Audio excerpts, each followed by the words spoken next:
मेरा नाम वैली अल्फांसा है। मैं सूरत की रहवासी हूँ। अभी थोड़े दिनों पहले ही मुझे खांसी और बुखार शुरू हुआ था एंड मेरे बॉडी में बहुत ज़्यादा पेन हो रहा था।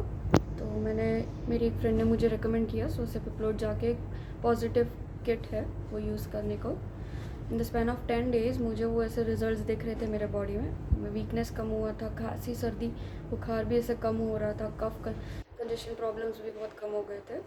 सो आई थिंक ऐसे कोरोना के टाइम पे लोगों को ऐसे आयुर्वेदिक किट्स यूज़ करना चाहिए and I recommend people to try this kit. Thank you.